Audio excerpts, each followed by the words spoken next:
In the Michael Brown case, which happened on Saturday last week, it's now Friday, the media and the cops came up with this absurd, idiotic claim that Michael Brown stole cigars at a convenience store. Well, why would it take them a week to make that claim?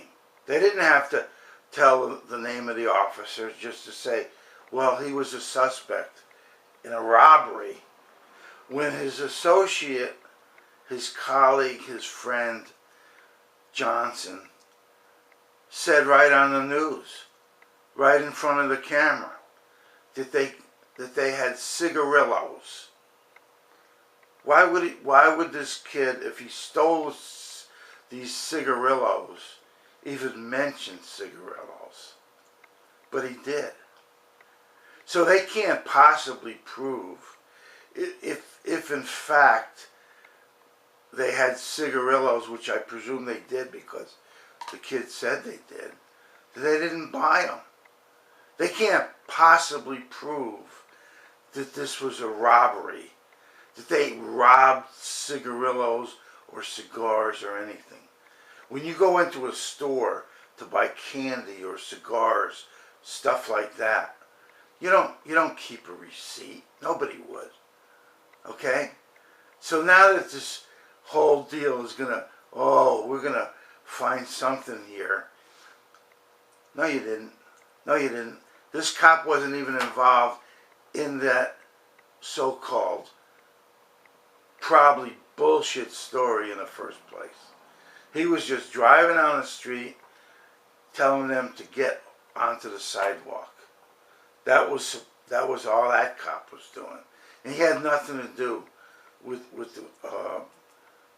if in fact there actually was any robbery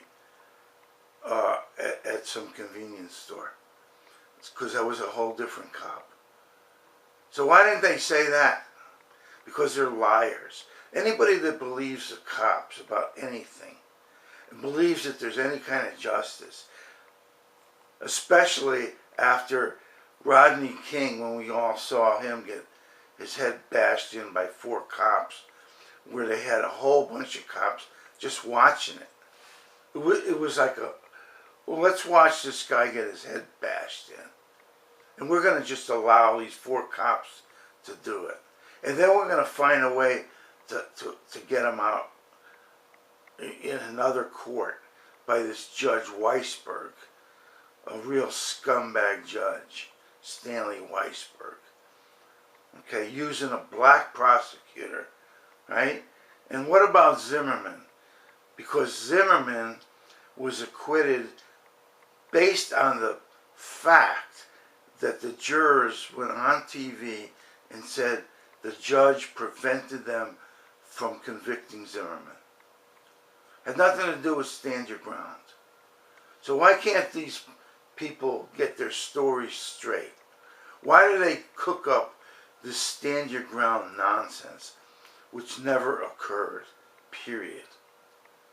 And the fact that Zimmerman had made 46 consecutive calls about nothing, claiming there was all kinds of crimes being committed, but every single time the cops came, there was never a victim or any kind of factual situation that indicated that Zimmerman was really reporting any crime, including Trayvon Martin, who was just coming back from the store.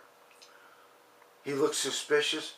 You're going to tell me that in 3 seconds you can look at anybody and claim, oh, they're suspicious. 3, 4, 5 seconds. They're suspicious. Really. And then run around the building and attack the guy. Right? And he gets knocked down. Zimmerman gets knocked down after he attacked Trayvon Martin, who did not know there was a gun, because it was DNA on the gun that they proved that there was nothing from Trayvon on the gun.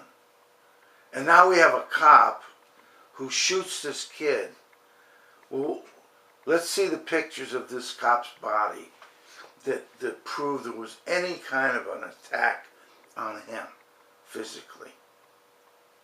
Because there wasn't. Period. This cop is crazy as a bedbug, just like Zimmerman. And they're all liars. They constantly lie. Because if this thing really had anything to do with a robbery, they would have said that right off the bat. Okay? They're not going to wait a week to claim some kind of a robbery going on that this guy Michael Brown was part of. Okay? It took him a week to come up with that. What a bunch of crap. And the media is right. They are part of this deal. This cop should be nailed by the FBI for murdering this kid. Instead, he's getting a paycheck. They're covering this cop up, which is what they do every time. What about the guy in Staten Island selling cigarettes? Did they, oh, well, they weren't taxed. Really? How come they weren't taxed? Because this guy had to go to the store and buy a pack of cigarettes, and then he sells one at a time. What's the crime? No crime. No crime. You understand? How did this guy get the cigarettes in Staten Island? They weren't taxed. What a pile of crap. Okay? So that's supposed to justify killing this guy because they claim he was selling cigarettes that weren't taxed. A pure lie by these cops. They constantly lie. The courts lie. Right? What about the rape of the woman in the hotel by Strauss-Kahn? Right? You think that the New York police are actually going to stop a plane leaving the airport to grab this guy without knowing for an absolute fact that this woman was raped, and then come up with this horse shit about whether she was involved in some crap in Africa? And even if she was, what did that have to do? Well, then he could rape her. Strauss-Kahn could just rape her because of some baloney in Africa. Yeah. That's what they do every time. Every time, just like now. Oh yeah, he robbed cigars or cigarillos. So, you think Dorian Johnson is going to start talking about the cigarillos if they stole them? Of course not. Of course not. How ridiculous these people are. Keep going. Keep on going, bro.